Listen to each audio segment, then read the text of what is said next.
Salam jumpa kembali anak didik kami kelas 9 dan salam sejahtera untuk kita semua. Saya berharap kalian tetap sehat, tetap semangat dan selalu dilindungi dan diberkati oleh Tuhan. Nah, pada hari ini kita akan memasuki materi kita yang terakhir dari bab 1, yakni Maria teladan hidup beriman. Nah, konon ada seorang murid yang bertanya kepada gurunya, mengapa Maria yang dipilih oleh Allah sebagai wanita yang mengandung dan melahirkan putranya ke dunia? Ada banyak wanita lain pada masa itu dan di tempat itu, tetapi kenapa justru Maria yang dipilih oleh Allah? Nah, guru itu tidak langsung menjawab pertanyaan muridnya, tapi dia menyuruhnya pergi ke taman dan mengambil sekuntum bunga baginya. Tidak lama kemudian, muridnya itu kembali dengan sekuntum bunga di tangannya. Lalu gurunya bertanya kepadanya, mengapa bunga itu yang dia petik dan dia bawa kepada gurunya? Bukankah ada bunga lain di taman itu? Nah, kemudian muridnya itu menjawab bahwa dari sekian banyak bunga di taman itu, bunga itulah yang paling istimewa bagi dia. Karena itu, bunga itulah yang dia petik dan dibawa kepada gurunya. Nah, kemudian gurunya menjelaskan bahwa sama halnya juga dengan Maria. Dan sekian banyak wanita pada masa itu dan di tempat itu, Maria adalah wanita yang paling istimewa bagi Allah. Dan karena itu, dia memilih Maria sebagai wanita yang mengandung dan melahirkan putranya ke dunia. Nah, jadi Maria adalah wanita yang istimewa. Di mana letak keistimewaan Maria? Yakni pada kualitas pribadinya. Dan salah satu kualitas pribadi Maria itu akan kita pelajari dan kita dalami pada materi ini, yakni ketaatan iman Maria.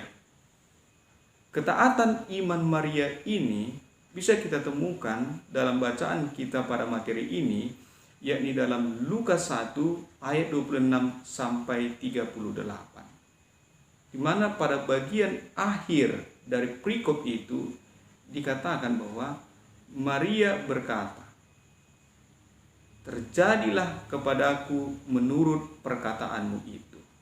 Jadi rencana Allah terhadap Maria yang disampaikan melalui malaikat Gabriel dijawab oleh Maria dengan ketaatan imannya.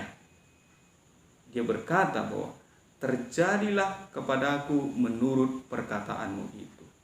Jadi Maria menjawab ya terhadap tawaran Allah. Dan jawaban ya dari Maria itu bukan hanya dengan mulutnya, tetapi dengan rahimnya. Dia memberikan rahimnya sebagai tempat Yesus putra Allah dan melahirkannya ke dunia. Jadi Maria menceburkan dirinya, jiwa raganya pada karya keselamatan Allah, pada rencana Allah terhadap manusia, yakni menyelamatkan umat manusia. Jadi Maria punya peran khusus dalam sejarah keselamatan manusia. Nah, tawaran Allah terhadap Maria ini bukan tanpa risiko. Ketika Maria memilih untuk ikut serta dalam karya keselamatan Allah, ada harga yang harus dibayar oleh Maria. Yakni salah satunya adalah bahwa Maria harus mengorbankan kebebasannya. Sebagai wanita muda, sebagaimana juga wanita muda yang lain, Maria pasti ingin menikmati kebebasan sama seperti kalian juga yang masih muda, masih ingin menikmati kebebasan pada masa muda kalian. Tetapi Maria justru mengorbankan itu demi memilih untuk masuk dalam pilihan Allah terhadap dirinya. Nah, resiko lain adalah bahwa pada masa itu Maria sudah bertunangan dengan Yusuf. Dan ketika dia mengandung putra Allah dalam dirinya, itu artinya dia hamil di luar hubungan dengan Yusuf. Dan Yusuf bisa saja memutuskan hubungan dengan Maria dan menyampaikan itu kepada masyarakat, sehingga itu menjadi resiko yang serius bagi Maria, karena Maria bisa dihukum karena itu. Tetapi sekali lagi, Maria dengan imannya yakin bahwa Tuhan akan menyertai dia dalam menjalani panggilannya terhadap Allah. Nah, sekarang bagaimana dengan kita? Apakah kita seperti Maria yang memiliki ketaatan pertama-tama terhadap sabda Allah yang kita dengarkan? Apakah kita masih mentaati sabda Allah dan menjalankan itu dalam kehidupan kita? Apakah kita seperti Maria mau menerima sabda Allah dan mengandungnya serta melahirkannya lewat kata, perbuatan, dan sikap kita? Apakah kita masih mau mentaati gembala gereja? Apakah kamu masih mau mentaati orang tua yang merupakan perpanjangan tangan Tuhan kepadamu? Apakah kamu masih mau mentaati guru dan orang-orang yang berkehendak baik di sekitarmu? Nah, karena itu pada kesempatan ini saya mengajak kalian untuk anak didik kami menuliskan tugas sederhana berikut. Yakni yang pertama adalah tuliskanlah siapa saja yang kamu taati selama ini.